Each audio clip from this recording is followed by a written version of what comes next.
Fearscape Media Network, exploring the unknown, one podcast at a time.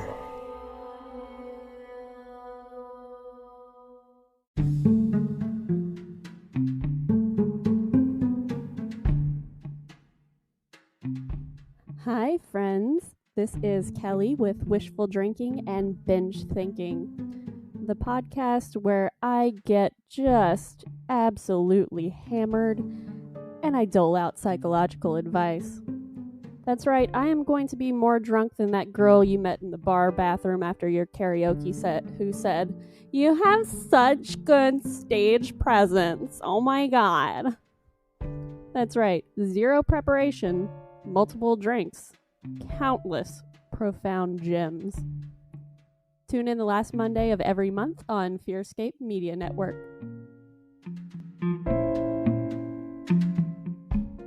Ghosts in the Attics, Bodies in the Basements may contain graphic, violent, vulgar, or explicit content not suitable for all listeners. Listener discretion is advised.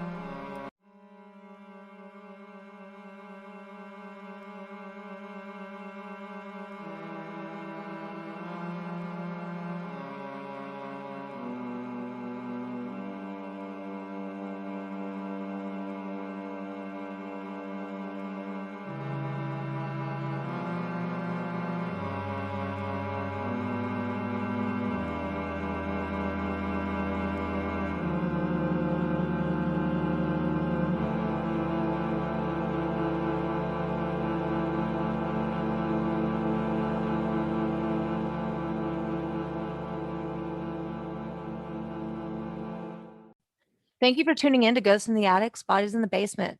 I'm your host, Anna. And I'm Lindsay. Welcome, welcome. Okay, this is our second episode, guys. Thank you for tuning in. Yes, this is awesome. We're really excited to have you here. You want to go to the parlor and chat for a minute before we dive into our episode? Yeah, let's do it. All right. So I got some interesting news. Oh, yeah? I'm currently in my loft, so I have a pod loft like Georgia from My Favorite Murder, but I share it with my husband and my son. So there's always like video games, or there's like my husband's an IT specialist, so like I don't even know what he does, but like so there's always something going on up here, and it's like chaotic and loud. So I'm getting my own office/podcast office. Woo! That's awesome. Very excited. I went to the art gallery, the community art gallery in the town that I live in. I won't say the town that I live in, but it's the community art gallery where I live. And they have this painting of a planchette. Oh. And I'm gonna buy that for the pod office. And office. That sounds weird. Office. Office. But podfist, it's not as weird. Yeah. I can't talk. I haven't had enough Red Bull today. I know. But I'm going to paint it purple, which was my daughter's favorite color. And I got Sanderson sisters paintings to go in there. And that'd be perfect. My friend Sonia painted a portrait of me. So it's going to go in there because I don't know where else to put it in my house. Yeah. Yeah. So I'm excited to find new artwork, some spooky artwork to put in there, and maybe some artists for you to check out. I bet you'll love them. Yeah. I would love that. I'd like to get some of your sister stuff. She needs to like get on her merch store. She needs to have like posters available so I could like frame some of Laura's artwork up. That'd be amazing. Yes. And for those of you who don't know, she made our podcast logo. And yes, and her name's Laura Ramsey. She's on TikTok, I think, most notably right now. But she also has she does have a website. Yes, she has a YouTube channel. And she does sell things that she has designed, and I'll try to find what it's called now. We'll throw it in the show notes. Yes, I'll put a note on that. I'll send her a message to send me that link. But I'm pretty excited. Yeah, she's really creative. Within the next month or two, I'm going to have my own office. But more notably exciting news, when you guys are listening to this, I'm going to be in Texas with my friend Kristen. But before that, I'm like 4 days away from seeing Lindsay. I'm so excited. I know. I'm so excited. Oh, we don't see each other far often enough in person. We see each other almost daily on video chat, but it'll be great to see each other in person. Hugs during a pandemic. Yes, and getting matching tattoos. Matching tattoos. Woo! Well, hopefully, as long as that guy gives us a time slot, we still haven't heard yet. Hopefully soon. Hopefully. But Hey, we already paid. He better give it to us. We should probably cut this out. nah, we didn't say any names. We're good. But what have you been up to, Lindsay? Got any new and exciting things going on? I actually just got a brand new computer built. What? Last summer, my husband and I built an actual desk, and it's a big L shape, like it's huge. It fills up like half this room that I'm in. And inside of the big portion, which I guess would be the short stick of the L, is our actual computer parts, like motherboards and all that. And it houses both of them. But my computer was comprised of all the hand-me-down parts from my husband because he is the big computer guy. And somehow back in, when did I do Exercising My Mind? October? I think so. It all crapped out. Like literally, I uploaded the book manuscript to KDP to publish it, and my computer never turned on again. So Amazon broke your computer. We can say that. Like I had to physically publish it from his computer. It was a whole thing. But and with, I guess maybe with the pandemic and everything going on, all the computer parts have been being picked up by scalpers and being so price gouged. It's absolutely ridiculous. But we were finally able to get me, I'm still missing a video card. I have a very outdated video card right now, but everything else is brand new. It lights up all rainbow. It matches my rainbow keyboard that I got last summer when we first built the desk. And I have my own mic set up now. So it's all good. It's awesome. I'm excited. That's really exciting. I can't wait to see it because like I'm just sitting here on my laptop with my reclaimed Barnwood Singer sewing desk machine. I mean, that's pretty cool too, though. It is. I got it off the Facebook Marketplace for like $70. It's like, that's what? Awesome. That's a steal. Thank you, please. Yeah, the thing was a pain to build, more of a pain to get into the house. I can't built imagine it in the garage. I can't imagine trying to like pivot. Oh, that's pretty much like there was nothing like home projects to really bring out the anger in a marriage. Painting is also going to be one of those awesome fun things because we're painting my son's room and what's going to be my office all at the same time. Thankfully, I don't paint. My whole house is still new build beige. My brother said he'd come and help, so that's fun. Thank God for that because if my bonus and my brother weren't coming, then nope. Wouldn't be happening. 2 rooms. No, I would help if I lived up there. I know. We joke that we're going to be in the same like nursing home when we get older. We have to be, right? I mean, it's got to happen. Old ladies in wheelchairs together. I mean, I'm definitely going to be in a wheelchair. I go tomorrow to my spinal appointment. Oh my gosh. Back surgery. So yay. Well, fingers crossed you don't. Yeah. Let's hope for like just like injections, which are not something I want to do, but also don't want kind spinal of a step surgery. Up from being cut open. Yeah. Maybe. Hopefully. But is it like spinal injections, like how epidurals are? Yeah. Oh God. Yeah, and they have to put you under. It's good times. Thank God they put you under because like I had them in Colorado and no, they burn. They burn. I still have nerve issues from my epidural. Well, may or may not be from my epidural as an anesthesiologist. Allegedly. But well, it's good chatting with you. Let's get into our stories. Who wants to go first? Me or you? Rock, paper, scissors? Sure. We both did scissors. All right. Well, I think you went first last time. Maybe. I don't know. Let's just go down to the basement. All right. Let's go to the basement. Ooh. For those of you who haven't been with us before, the basement is where all the creepy things happen, like all of our true crime stories. All the dead bodies are kept there. All right. So for my very first case, I thought I would talk about something maybe not everyone has heard about, but hell, maybe you have. I don't know you. I learned about this particular case in the way a lot of you probably did by simply watching a movie. The Amneville Horror, to be precise. The original, the classic, the 1979 version, not this Ryan Reynolds remake.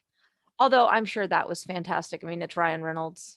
They actually made a slew of these movies. The list goes on. Most recently being the Amityville Murder movie put out in 2018. I watched it. It's not terrible. It's fictionalized, so they took their liberties with the research that I did, but we'll get into that.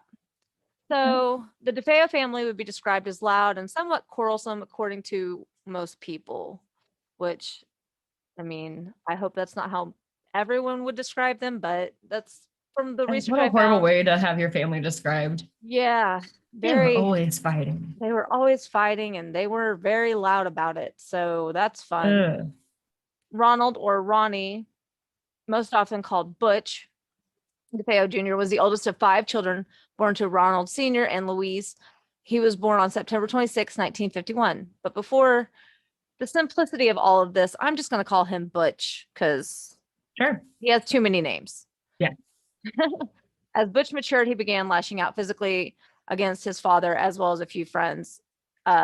This concerned his family, and they took him to a psychiatrist, but the visits didn't go well. The visits stopped when Butch denied that he needed help. The trips to the doctor stopped, and in their place, Butch used the incentives of cash and presents, including a $14,000 speedboat, in the hopes that the gifts would, placate their troubled son.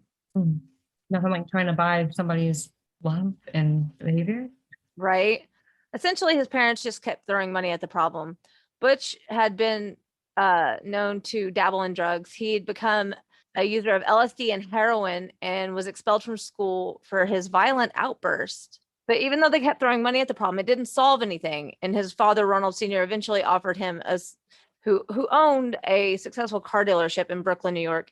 He eventually offered it, and he accepted the job to work alongside him. And he paid Butch very well.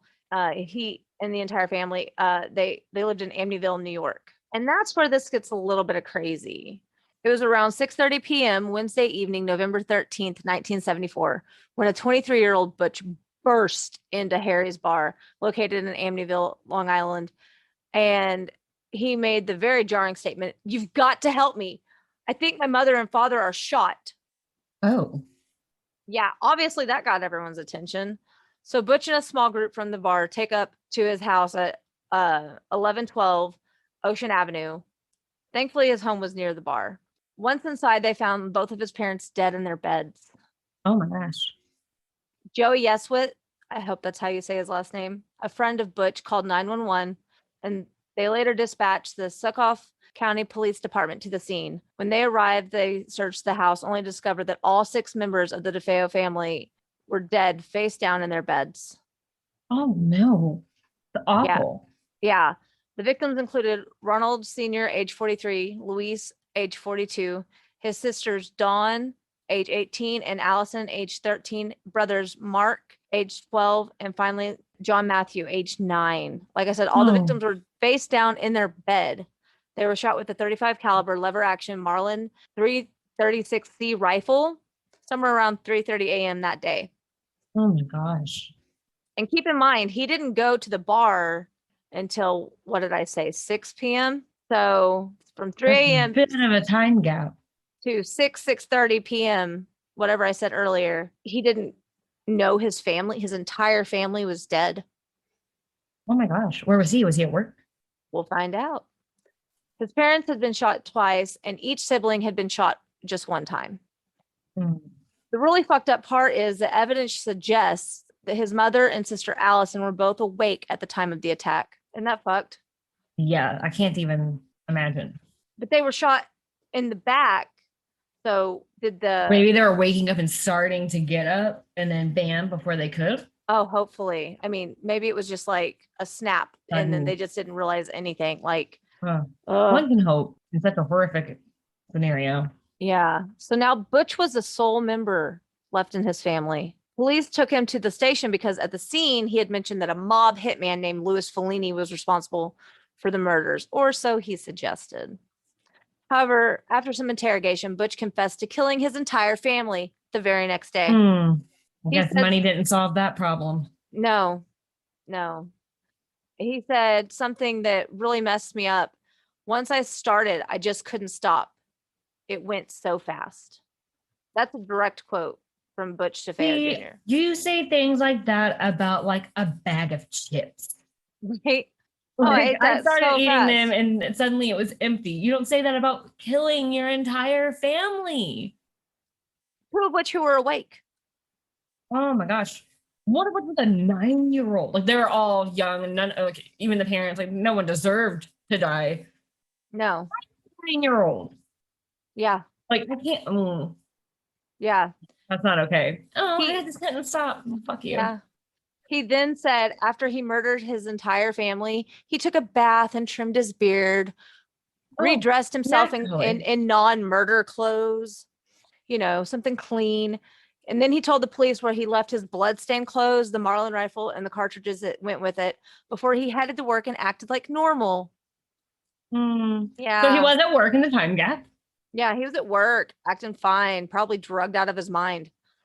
Because I mean, I would honestly, I would kind have of to be. hope- I would have to 'Cause- be. Yeah, I would kind of hope that it would be drugged out while he's at work because otherwise that's just next level psychotic Mhm. of like, oh, I just killed my entire family. I'm just gonna go to work like nothing ever happened. Right. So you might be wondering, but what about this Louis Fellini guy? We mentioned him earlier. Oh yeah, the mobster who suddenly popped up. Yeah, well, he had a complete alibi. He was doing a job out of state during the time that the murders took place. So I'm glad that he wasn't, yeah, maybe a job, but I like, did quotations for those who are just listening and can't see me. but I'm glad that he had an actual alibi, like one that stuck, because could you imagine getting pinned for 6 murders when you were out of state doing your Right, business? because you already have the label like you're a mobster. So of course they're gonna be like, oh well, yeah, he did Yeah. it. And back then, I mean, the mob was, I guess, more prevalent than it is nowadays, or they were talking about it more They according to talked about more. according I to don't movies know. and stuff. I don't Yeah. really know. I didn't Kind live of the back era, then. that was always in like media and stuff. So you might be wondering, but wait, how can all 6 of them be shot and face down in their bed and no one put up a struggle, no one put up a fight, especially the 2 that were alive? I was gonna say only 2 woke up. Guns are allowed. Yeah. Well, that's one of the controversies that police investigators concluded the rifle did not have a silencer, was not fitted with any sort of sound suppressor. And Defeo says that he drugged his entire family during his confession. Except a medical examiner did an autopsy and it showed that that was a lie. Then how did they not wake up? Exactly. So there's this quote from the doctor. It says, "We did extensive toxicology, not only on the blood and the urine, but on all the organs that we removed, and it turned up 0 that there was anything in the body, Dr. Alderman." So there was no drugs in their system of any kind. Yeah, he alleges that he drugged his entire family, and that's why they were like out of it. Yeah, well, I mean, why make it up too? why confess to doing something and then lie after the fact? I just don't get it. It's not like drugging is going to be worse than the actual murder part. So what's the point of bringing it up at all? Exactly. I just don't get this guy. But But nobody heard the gunshots, but they heard the dog barking, which is kind of weird. I don't know. Like the neighbors heard the dog barking? All the neighbors heard the dog barking, but they didn't hear the gunshots at 3 a.m, which is, I would assume, kind of a quiet time in a very ritzy neighborhood. I mean, people in my neighborhood post all the time about hearing, like, was that gunshots? Was that fireworks? Like, whatever. Was that a truck backfiring? Like, you would think that six gunshots. You would assume pretty close 7, together. That's what, 2 for each parent. So that's 2, 4, 5, 6, 7, 8. 8, a minimum of 8 gunshots. Yeah. That's ridiculous. And nobody heard anything because that's a lot. It's not like when you hear a firework pop off or like you said, a truck backfire and people are it's like, a was that rifle. It's like it's loud. and You just 8 went- times 8. You just went pheasant hunting. I mean, tell me that wasn't loud. And you had suppressors over your ears to keep it from being as loud. I'm assuming. Well, it was a shotgun that we had, but we had a shotgun. Yeah. Same, where like it is pretty loud. I mean, and we were out in a big open field, so it's a little bit different. Like the air or the sound's not like compressed into you, like in an enclosed space, like in a house. It would echo more in a house, I would think. I would think. I mean, I'm not a sound professional. I haven't ever been in an area where a gun's been shot, but I mean, I would assume that it's super loud. And especially back then, it's not like the houses are going to be so super insulated that it's like soundproof. Right. So that's just all around strange. It is strange. Okay, so he ends up going to trial on October 14th of 1975.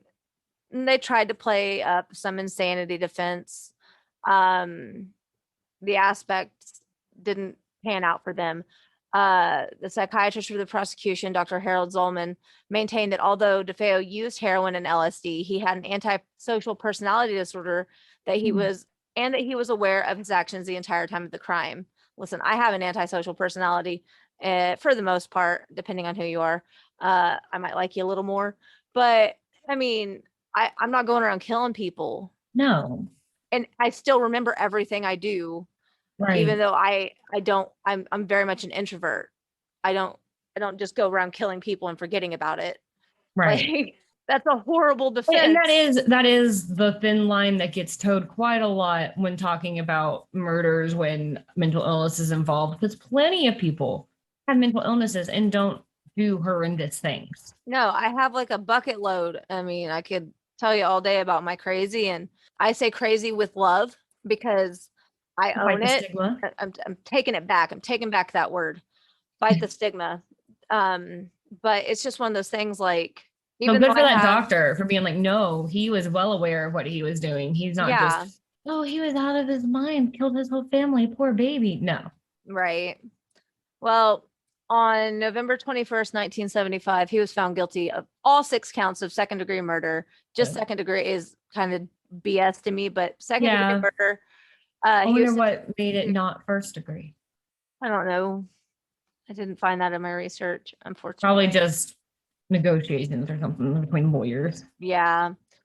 He was sentenced to 25 years to life, and as of November 2020, he is still in the Sullivan Correctional Society in Fallsburg, New York, or maybe it's facility. I use talk to text a lot, guys. Sorry if anything of this is wonky. No, I thought he would have been dead by now for some reason. This is one of those things that your brain doesn't connect, like that wasn't that long ago. Right. But something interesting that I did learn during all of this is he's not considered a serial killer. Family annihilator?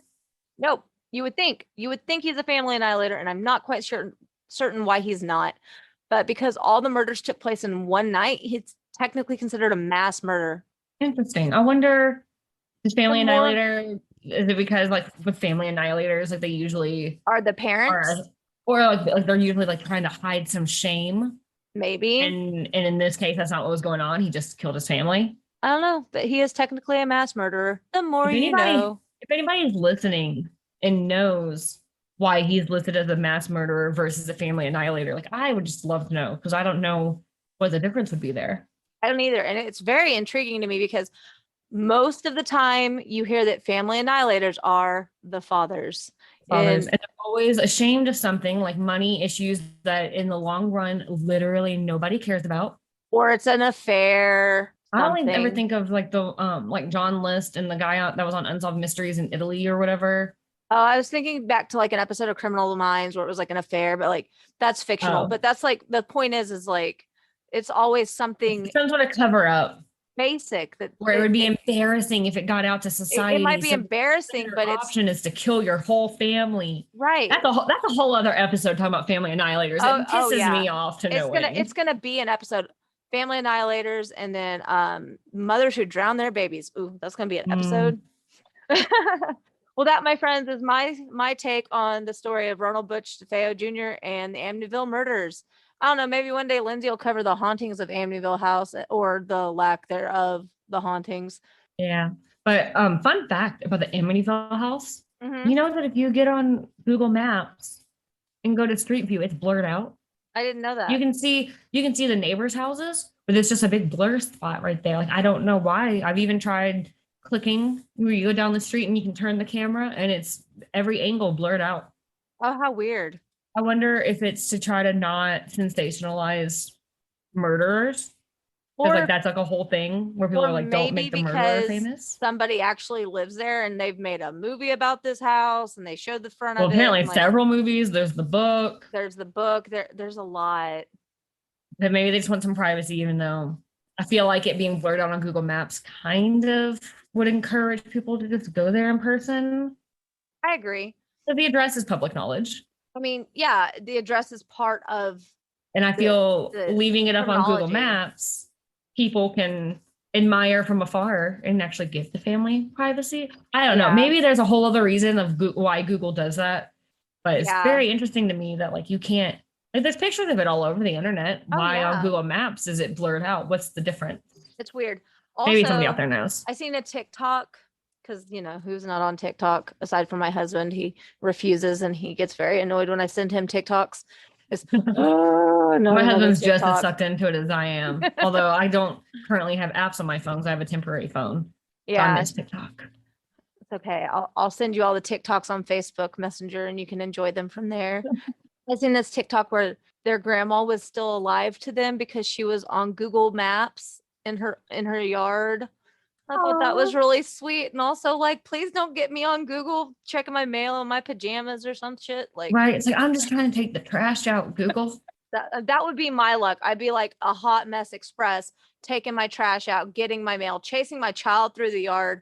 Like, or like my incident the other day, where I live, it's always windy here. And then we have huge wind gusts. And the other day we were having 26-mile-an-hour winds and my trash can was on the curb for trash day. And I go, and it's fallen over. And I go to pick it up, and the wind immediately catches the lid. And at 26 miles an hour, the lid slams into my face. And I only laugh because I can imagine the face she makes. And then Google using that face as a trash can's about to hit her in the face. Exactly. That would be my luck. That would be and the best part, the trash trucks get my trash can. Oh, fuck that. Every neighbor. Is it because it was knocked over? Or is it because they saw you out there struggling? Or I wasn't home when I got home. It was on the ground and every trash can around me was empty. Well, that's very considerate of them. I love it when they do that to me. I do wonder, we talked about Google, like that would be what Google would capture. I do wonder if my neighbor's cameras captured because my trash can had fallen over on their side. Yeah. And so I'm sure if it picked up on their cameras, they probably got a really good laugh at me.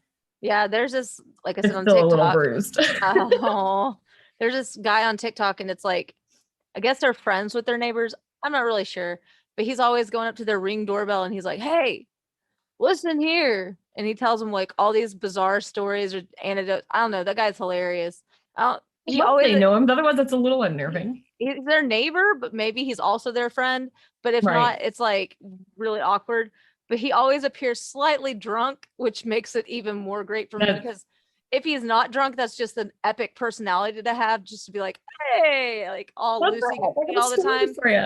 I'm really awkward and like, hey, how are you?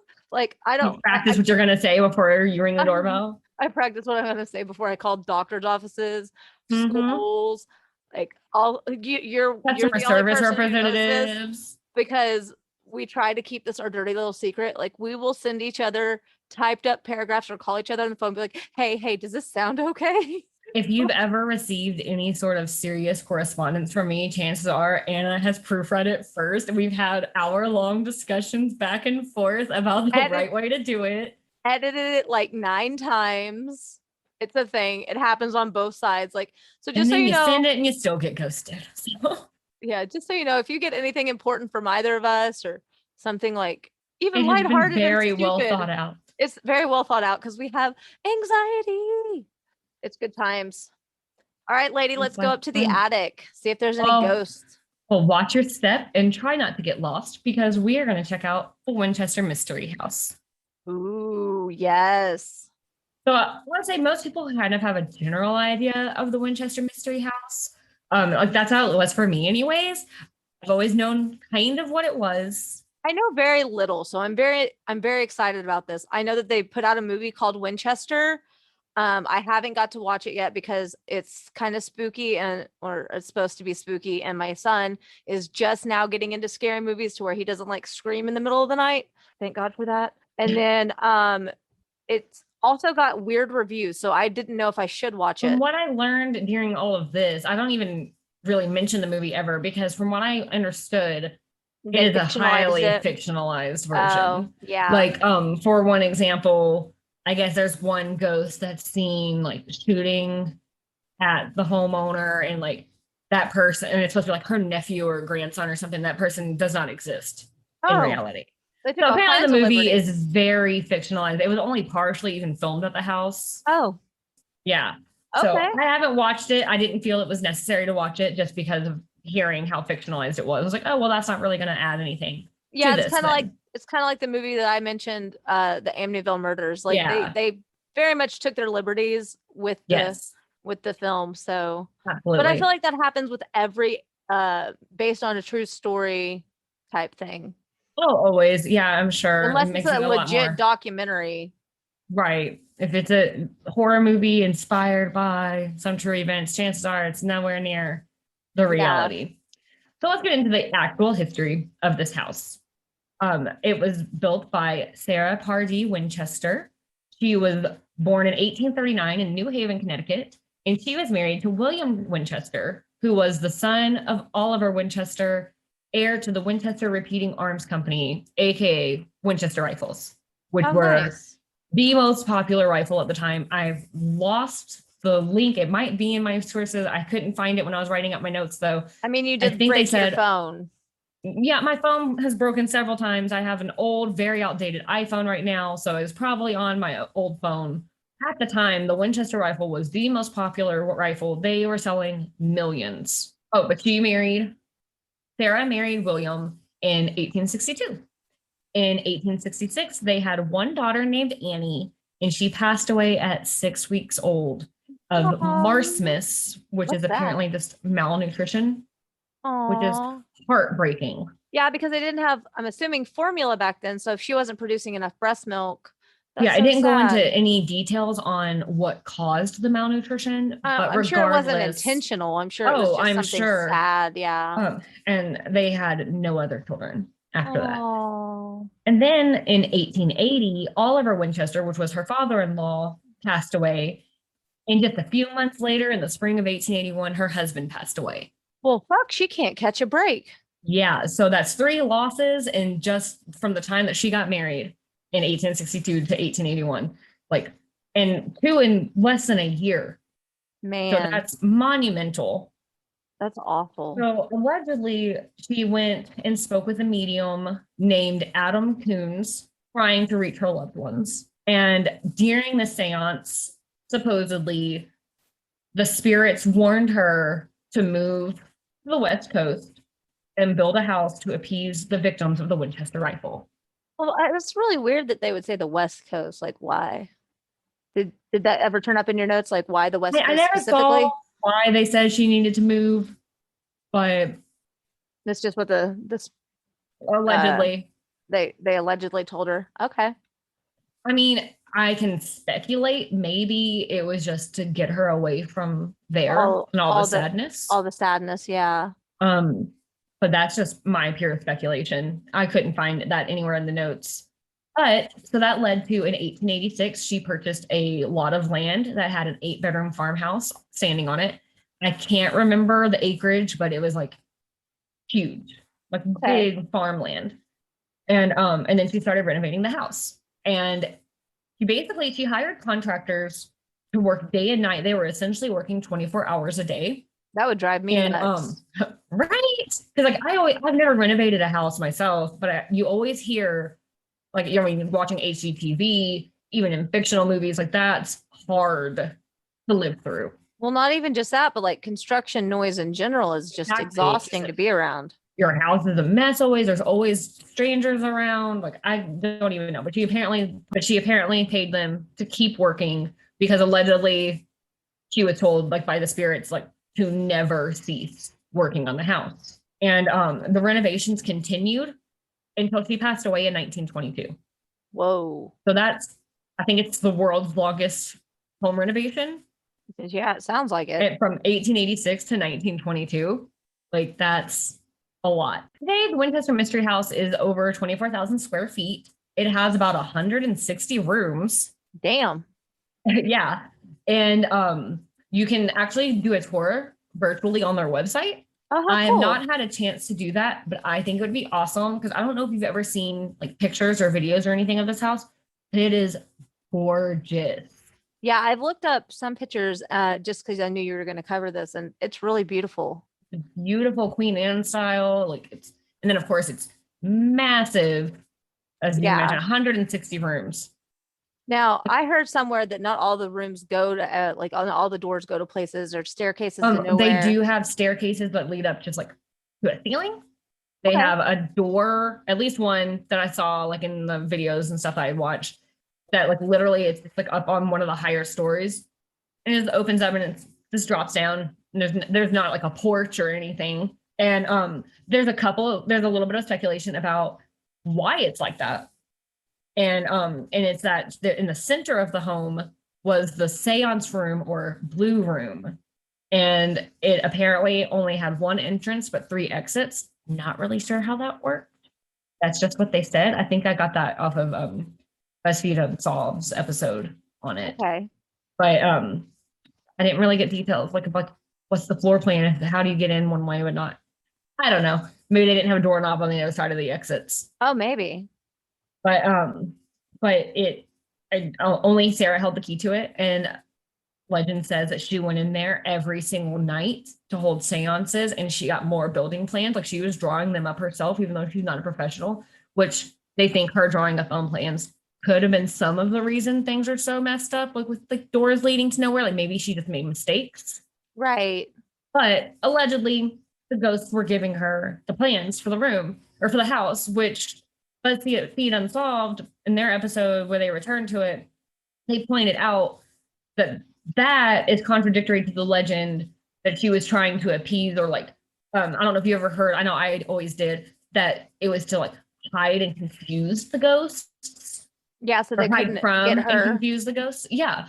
And so, but if she's getting building plans from them, yeah, it kind of contradicts that legend. So it goes back into like the fact that it is a legend and we don't know the reality of it. Right.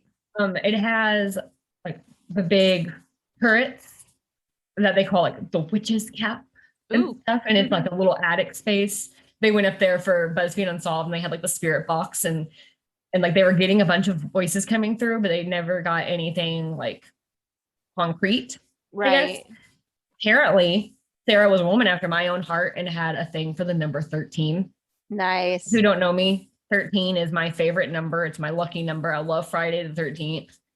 But so there's like a lot of repetition with the number 13 in the house, including 13 bathrooms, which sounds like a dream. Honestly, you don't have to share it with anybody.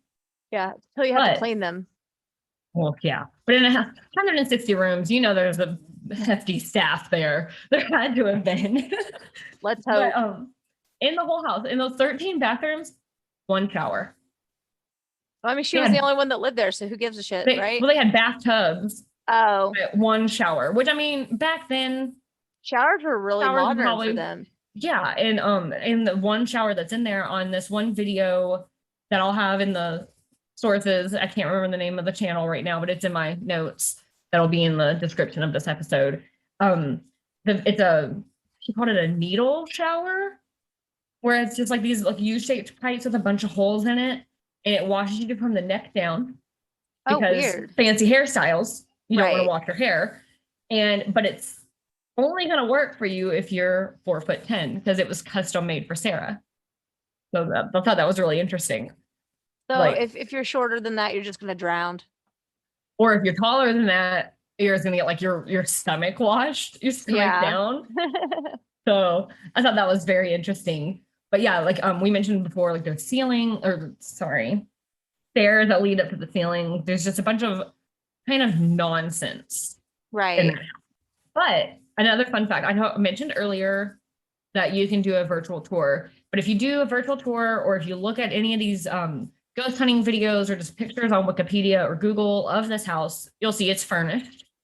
Oh, nice. But Sarah was an extremely private person to the point that there's only one known photo of her on the entire estate. And if you Google Sarah Winchester, like you'll see the picture. It's her like in a carriage. And the only picture of her, period. The only picture that I came across.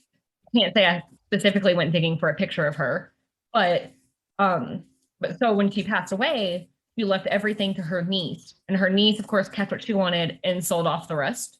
There were no records kept that the furniture came from that house, which I'm not sure why. I don't know if that was like a move they did on purpose or if they just didn't think that it was going to be that famous in the future. They probably didn't think to, I mean, because like, let's assume you get famous for one of your books.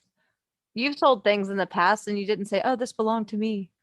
You know what I True. mean? So Yeah. nobody thinks like they're going to be famous. Like Van Gogh, nobody knew he was going to be as famous as he was when he was alive until after he died. True. So no one's So gonna be like, oh, I bought that chair off Van Gogh that one time before he was like, 'cause, like no one's gonna know. it's like, prove it. I can't. Yeah, Right. exactly. And so in reality, nobody knows how it was furnished, what it looked like inside, aside from She the- didn't let people in. Yeah. And so everything that you see, all the furniture, it is well furnished. It was all donations of Oh, how furniture cool. that fit the time period. The one thing though that in the house is from the house, and it's not technically furniture, but it's on display, is her stained glass windows. She Ooh. had tons of them, and some were never even used. Oh yeah. These are gorgeous. I highly recommend, no matter your level of interest in this house or the ghosts or the history or whatever, look up those windows. There's a whole room of them on display when you do tours and stuff. And I would just love to see those because Yeah. absolutely beautiful. Some of them have like gemstones in them. Ooh. Like, gorgeous have- stuff. I have art ADD, and one of the things on my bucket list to do is to learn how to Stained glass. sew and learn how to do stained glass, Yes. that because would be both so of them awesome. seem really hard. I mean, I can't even imagine like how you even get started doing stained glass. Probably like soldering, and I don't know. It just looks complicated. Yeah, but these are just absolutely beautiful windows. Today, the house is listed as a top destination by USA Today, most mysterious place on Earth by MSN, Ooh. top 10 haunted place by Travel, a top haunted destination by Travel Channel, a top 10 haunted place by Time Magazine, and a top 10 best haunted destinations by USA Today. That's So cool. that's all very interesting. But now let's get into the ghost side of things, because Okay. that's what we're up here in the attic for. Am I right? So really, I feel like this happens a lot in these historical, very haunted locations. And I won't get too much into the places I'm referring to, that will be a whole other episode, but places I've taken tours of. But there are a few notable things, like people, both visitors of the museum. I guess it would be considered a museum now. Maybe. I don't know. Probably. If it's not, then I just misspoke. But visitors and employees alike will tell you like they've had like their shirts tugged on or their skirts or their hair. One of the videos I watched, one of the camera people got pushed, and it didn't happen on camera, but like he was really freaked out, and they went to go investigate after the fact, and like you're banging on the walls. In one of the videos I watched, which is the one I referenced earlier, where I couldn't remember the name of the channel, Omar Gosh TV. Here it is in my notes. Omar Gosh TV is the channel. Okay. They're sitting there just having a conversation. Excuse me. They're having a conversation, and you can just hear like faint banging in the background. Like you can hear it on the video, and they're all standing right there. And even the employee who's taking them around, like the tour guide, is like, yeah, I hear that too. That's what I heard earlier. Like he was telling them about experiences she's personally had while working there. She's like, that's what I was describing to you. Man. Yeah, I got a little bit of chills thinking about that. One notable spirit that people see is a man named Clyde. Okay. And if you get on the Winchester House's official website, they have a photograph of workers there. And Clyde is in this photo, which I thought was like really interesting, because like how often do you see, other than like, say for example, if like Sarah was the one hunting, of course you're gonna know about Sarah, but like this is just some random worker of all the workers hired there. Right. And like they have a photograph of him. I think that's amazing personally. But So he used to be a worker there, and now he haunts the joint. Yes, he has been seen. He has a mustache. He wears like coveralls and like a Victorian hat. I would And love to see him. He sounds cute. But he is seen pushing a wheelbarrow in the basement or Ooh, in the ballroom trying to repair the fireplace. nice.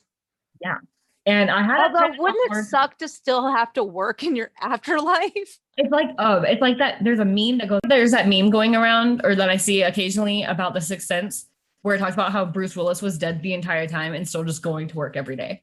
Right? Like, how bad would that suck? Oh my God, he's going to work and he's being ignored by literally everybody. I know. Because That I movie always really messed with me. I was like, why doesn't his wife talk to him?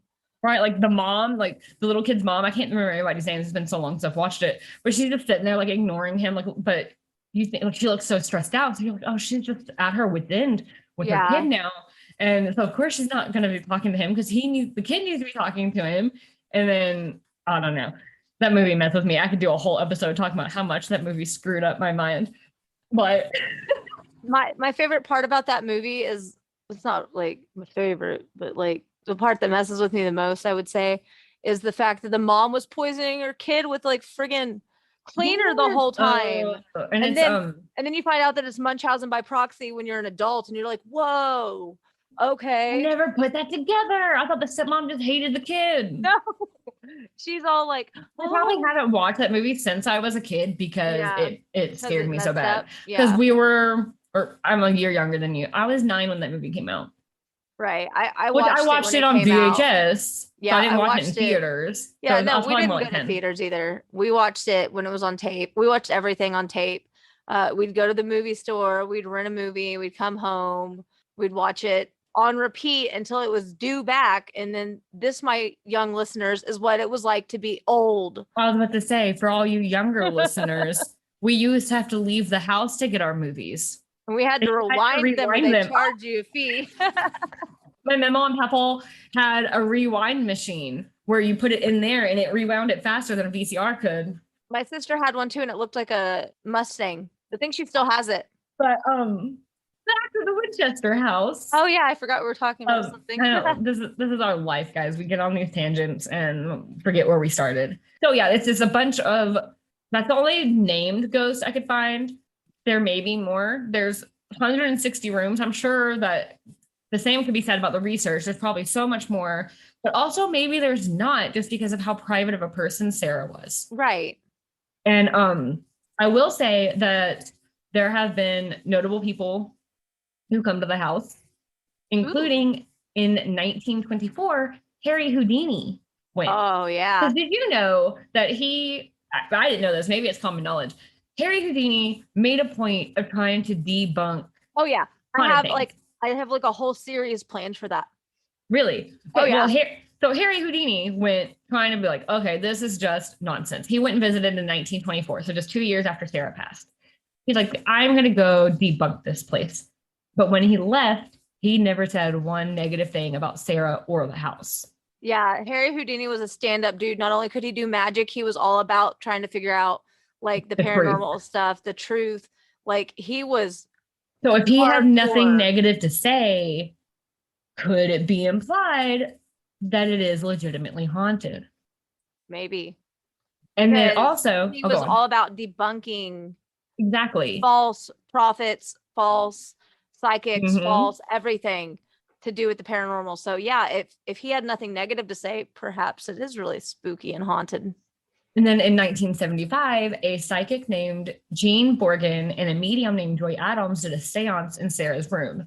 And Sarah's room is said to be the most active room in the house, just because that's where she passed away. Okay. And her house and all that. And apparently during the seance that they held, Borgen channeled Sarah and felt like this intense just energy. And they say for a moment she even briefly aged. Like white hair, all of it. Oh, which makes me think of that movie, The Others. Oh, yeah. You remember that when you see the old lady's face? Yep.